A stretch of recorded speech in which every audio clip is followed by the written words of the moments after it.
बिस्मिल्लाहिर्रहमानिर्रहीम। अस्सलाम वालेकुम स्टूडेंट्स। आज का हमारा टॉपिक है 5.4 आर्टिफिशियल सैटेलाइट्स। तो सबसे पहले हम जो है वो देखते हैं कि सैटेलाइट्स क्या होती हैं।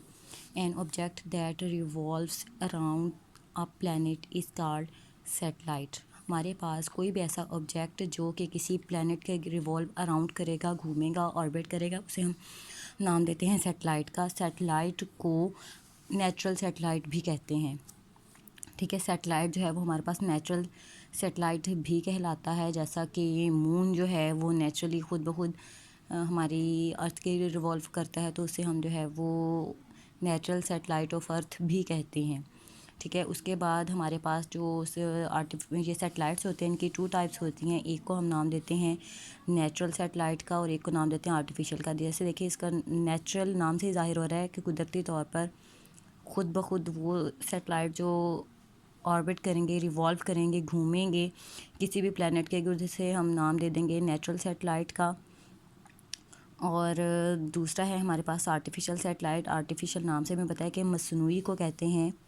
ठीक है, मसनूई को कहते हैं, मतलब ये कि हम खुद जिनको स्पेस में भेजें या रेवोल्यूशन के लिए भेजें अपने मुख्तलिफ़ मकासद के लिए। तो इसके डेफिनेशन देखें। Scientist have sent many objects into space, some of these objects revolve around the earth। के साइंटिस्ट जो हैं उन्होंने डिफरेंट पर्पसेस के लिए स्पेस में डिफरेंट ऑब्जेक्ट भेजे हैं जो रिवॉल्व करते हैं अराउंड द अर्थ, तो उनको हम नाम देते हैं आर्टिफिशियल सैटेलाइट का। और large number of artificial satellites have been sent into space. बहुत ज़्यादा तादाद में आर्टिफिशियल सैटेलाइट्स जो है वो हमने भेजे हुए हैं ताकि हम अपने जो भी हमारे साइंटिफिक पर्पसेस हैं या कम्युनिकेशन पर्पसेस हैं वो पूरे हो सकें। तो सबसे पहले जो है ये लेके क्या कुछ जा सकते हैं जी, इनके अंदर पैसेंजर्स भी जा सकते हैं। पैसेंजर मतलब वो साइंटिस्ट या वो लोग जो एक्सपेरिमेंट करना चाह रहे होंगे या जिन्होंने इंफॉर्मेशन कलेक्ट करनी होगी। And instruments to perform experiment, और इंस्ट्रूमेंट बोलते हैं आलात को, डिवाइसेस को, जिनकी मदद से हमने जो है वो एक्सपेरिमेंट परफॉर्म करना होता है। और यूज़ क्या है आर्टिफिशियल सैटेलाइट का, कि हम इनको यूज़ क्यों करते हैं, हम इन्हें स्पेस में क्यों भेजते हैं, तो फॉर कम्युनिकेशन पर्पसेस। कम्युनिकेशन हमारा मेन एम होता है जिसके लिए हम जो है वो इनको स्पेस में भेजते हैं। उसके बाद है time taken to compare revolution. Revolution होता है एक कंप्लीट चक्कर उसका। ठीक है, रेवोल्यूशन का मतलब होता है चक्कर, यानी कि एक सैटेलाइट जो है वो अपनी रेवोल्यूशन कंप्लीट करने में या एक चक्कर लगाने में कितना टाइम जो है वो लेगा। तो satellite take different time to complete their revolution around the earth depending upon their distance from the earth. Different satellite जो होंगे वो डिफरेंट टाइम लेंगे। ऐसा नहीं है कि हर सैटेलाइट जो है वो सेम टाइम ले रेवोल्यूशन के लिए। तो अब ये रेवोल्यूशन डिपेंड किस पे करती है, डिस्टेंस पे। डिस्टेंस जो है वो किस किस के दरमियान है, अर्थ का और उस ऑब्जेक्ट का, उस सैटेलाइट का जो इस टाइम जो है वो हमने स्पेस में भेजा हुआ है, इसके सेंटर से वो डिस्टेंस। जिस तरह से इसका देखें, हमारी अर्थ जो है इसका रेडियस आर है। अब अर्थ के राउंड जो है वो पहला ऑर्बिट ये वाला है, सेकंड ऑर्बिट ये वाला है।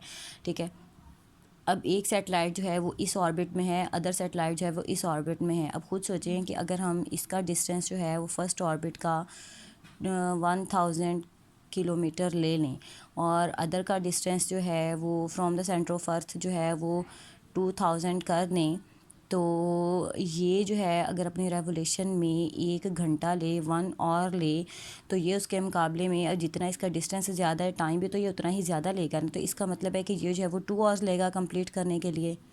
तो इसलिए हम कह रहे हैं कि distance from the centre of the earth, centre of earth से उस ऑर्बिट तक का जो डिस्टेंस होगा उसके ऊपर यह रेवोल्यूशन कंप्लीट होना डिपेंड करता है। इसकी एग्जांपल है हमारे पास रेवोल्यूशन के लिए कि communication satellite take 24 hours to complete revolution.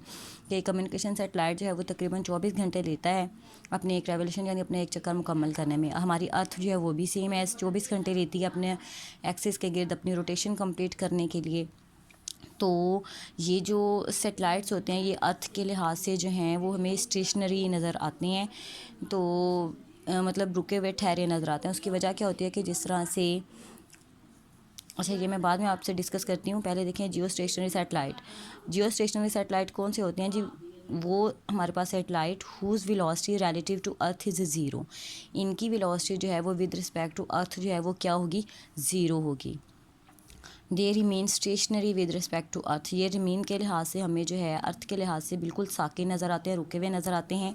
Eight height of about 42300 kilometre, ज़मीन से इसकी बुलंदी जो है वो 42,300 किलोमीटर होती है। इसकी एग्जांपल है हमारे पास कम्युनिकेशन सैटेलाइट।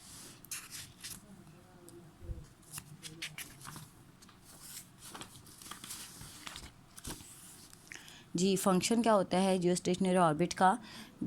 डिश एंटीनाज हो गए जो हमारे पास टीवी स्टेशंस के होती हैं, या क्या कहते हैं sending end receiving signals from Jio stationery orbit have fixed direction depending upon their location on earth. अब होता है क्या, जिस तरह से हमारे पास अर्थ पर एक स्टेशन यहाँ पर मौजूद है, ठीक है, एक स्टेशन जो है वो किसी और कंट्री में या किसी और जगह पर किसी और शहर में हो, तो हम क्या करेंगे कि हम अपने सिग्नल्स को जो हमने अपना कोई सैटेलाइट स्पेस में भेजा होगा वो क्या करेगा, पहले हम अपने सिग्नल्स को इसके पास भेजेंगे सैटेलाइट पे, फिर इस सैटेलाइट के थ्रू हमारी इंफॉर्मेशन, हमारी सिग्नल्स जो हैं वो अदर स्टेशन तक जाएंगे। यूँ हमारी इंफॉर्मेशन और हमारा जो सिग्नल्स वगैरह होते हैं वो एक स्टेशन से अदर स्टेशन तक जो है वो ट्रांसफ़र हो जाते हैं, ठीक है। उसके बाद यहाँ हमने लफ्ज़ पढ़ा था जियो स्टेशनरी ऑर्बिट का, तो हमें पता होना चाहिए कि ये क्या होता है।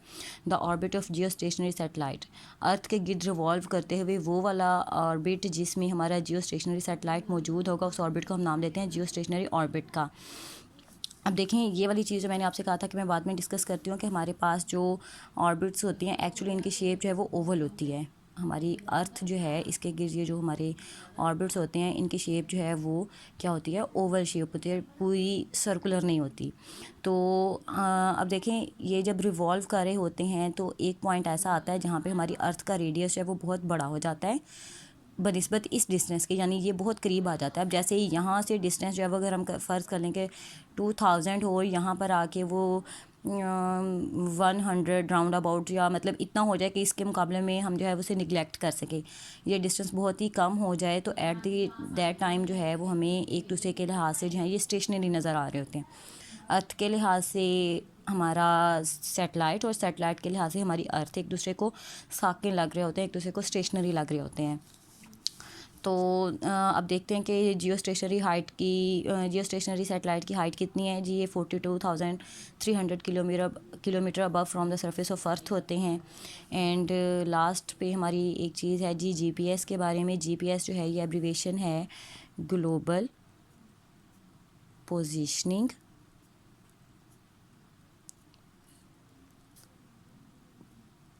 सिस्टम, ठीक है। ये क्या है कि ये सैटेलाइट नेविगेशन सिस्टम है। इसका मकसद क्या होता है हमारे पास, इसका मकसद होता है to find the exact location of anything on the sea और ऑन द लैंड, कि हम इसकी मदद से ज़मीन पर या फिर पानी में किसी भी चीज़ की एग्जैक्ट लोकेशन फाइंड आउट कर सकें इसकी मदद से। इसके अंदर जो हैं वो जीपीएस के अंदर राउंड अबाउट 24 अर्थ सैटेलाइट होते हैं जो रिवॉल्व कर रहे होते हैं, और ये जो है अपनी अर्थ के गिर्द जो है वो अपनी रेवोल्यूशन एक दिन में 2 टाइम मुकम्मल करते हैं। इनकी रेवोल्यूशन जो है वो ट्वाइस अ डे, यानी एक दिन में 2 बार मुकम्मल होती है, और इनकी स्पीड जो है वह राउंड अबाउट 3.87 किलोमीटर पर सेकेंड होती है, ठीक है। आज का हमारा टॉपिक यहाँ पे तमाम हुआ। अगर आपको ये टॉपिक समझ में आया है तो कमेंट कीजिए, सब्सक्राइब कीजिए। शुक्रिया, अल्लाह हाफ़िज़।